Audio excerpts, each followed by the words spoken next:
Today, by the way, Fitzpatrick has a new scoop. This one is also about Patel's alleged affinity for booze, specifically bourbon. According to current and former FBI employees, Patel travels with a supply of personalized bourbon branded just for him that he hands to staff and civilians alike. That is the bottle right there. When asked by Fitzpatrick, the FBI did not dispute that Patel gives out bottles of whiskey. They defended the practice as routine within the FBI. For the record, we don't have any evidence that it is routine to stamp bourbon bottles with the name of the FBI director and the department's seal, just like it's not routine to use the power of the Bureau to aggressively pursue a reporter who reports on unflattering or arguably dangerous conduct.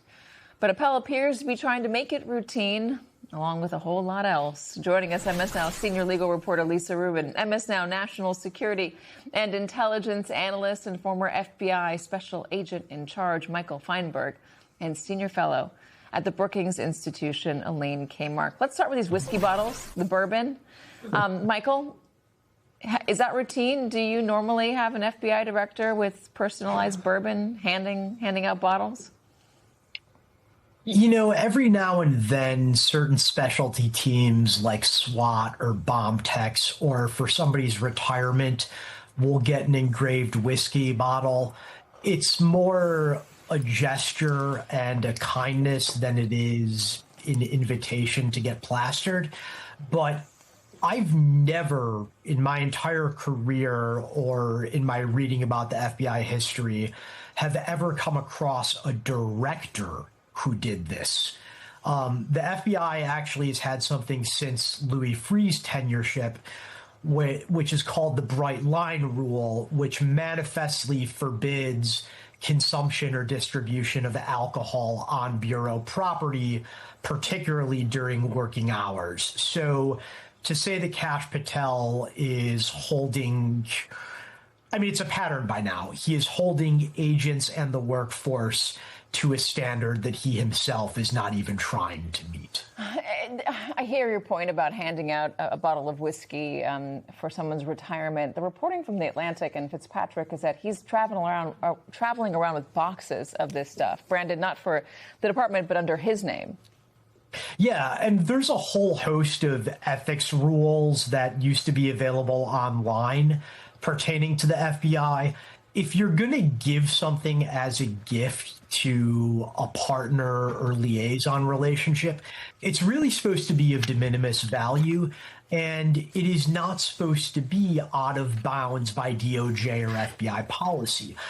It's been a while since I perused the guidelines, but I'm quite sure carrying cases of bourbon on a DOJ plane to earn favor with, say, an Olympic hockey team is not something that was ever contemplated by the various ethics officials. All right, let's talk more broadly about what this has meant for the FBI, how DOJ has changed. There's been a lot of talk from former agents like yourself, but also former senior level officials about how nothing is familiar any longer and all sorts of red lines have been crossed and the department is getting marred and trust is going down and they're not as effective at the same time as they are investigating quote unquote enemies, making the department political. Here is some video that was obtained by the New York Times of Jack Smith at the Cosmos Club talking about DOJ. We have a Department of Justice today. It targets people for criminal prosecution simply because the president doesn't like them. We have a department that fails to investigate cases because they might uncover facts that are inconvenient for narratives the president would like to press. Is that fair from the former special counsel? By the way, Elaine, those remarks were made last month in a private discussion at the Cosmos Club there in Washington. So is that a fair assessment from the former special counsel who himself has been hauled in front of Congress? Well, he may have an axe to grind, but that doesn't mean it's unfair. The fact of the matter is that this is a very politicized Justice Department. I mean, the fact that they're going after a reporter and that Kash Patel is claiming defamation, as we all know, the bar is very high for defamation for somebody who's in a major political office. And the courts have been very, very careful about defending freedom of the press. And so I suspect that this lawsuit will go nowhere.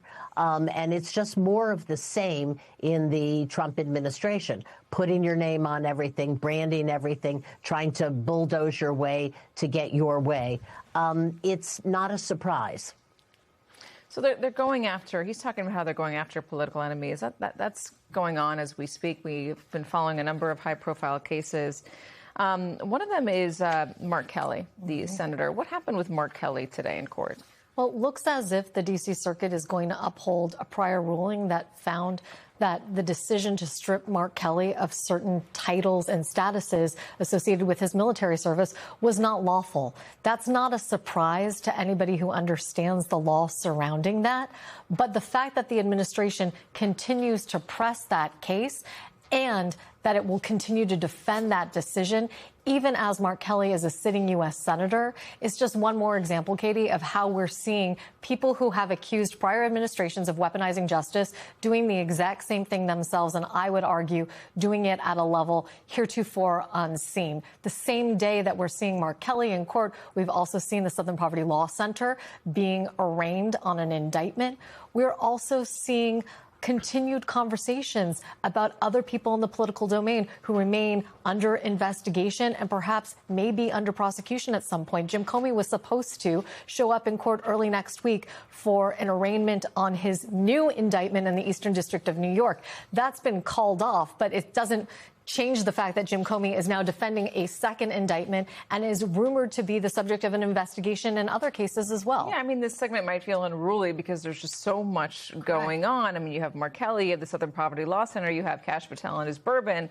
You also have an update on what happened in Georgia regarding Fulton County voting records. The county sued to get all of those records back, and a judge has done what? Judge denied it. Now, Rule 41G motions, which are motions in a criminal case to retrieve property that is seized by the government, they very, very rarely succeed. But as someone affiliated with the Brennan Center told the New York Times, if there were ever a reason for a Rule 41G motion to succeed, this was it. Why? Because search warrants have to be predicated on probable cause to investigate a crime. And here, any crime that the government said that it was investigating, the statutes of limitation have long since expired, and no one is contesting that. So why it is that the judge allowed the government to remain in possession of these materials seized from the Fulton County Clerk's office is going to be an issue that I think will end up on appeal and perhaps all the way up to the Supreme Court. So I guess the sabotage theme actually works really well here. If we're talking about disruption and chaos, we're seeing so much of that, so much so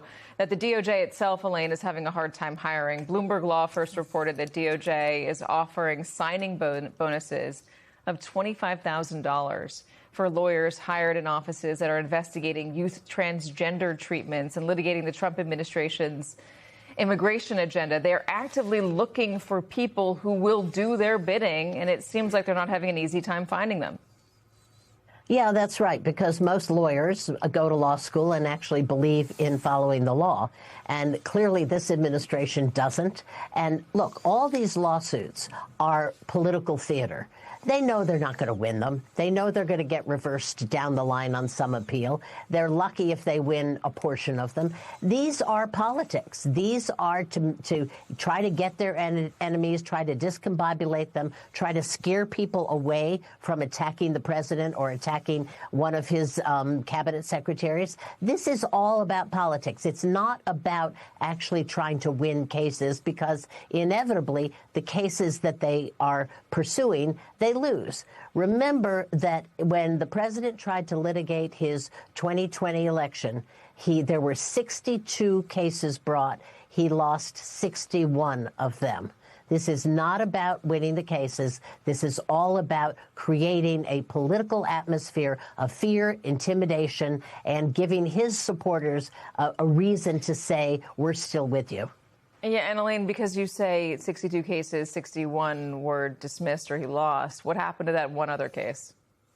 One other case was, I believe it was in Pennsylvania. He did win that case, but it did not overturn the election.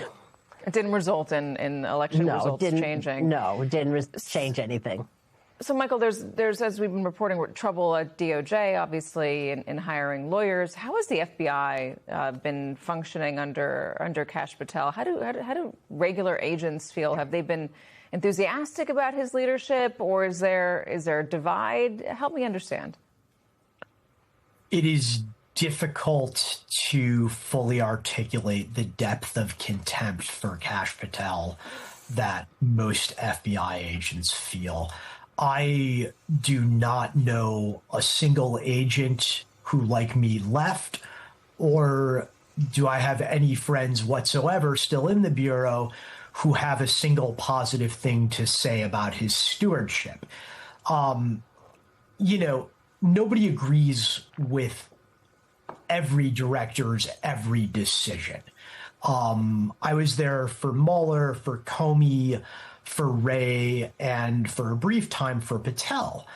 And the difference is, with the first three, you might have disagreed with their decision or their policies, but you had respect for their intellectual credentials. You had respect for their professional achievements.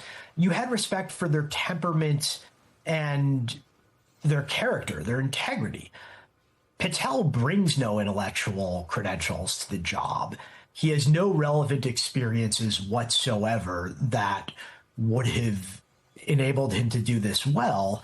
And as near as we can tell, he has no integrity.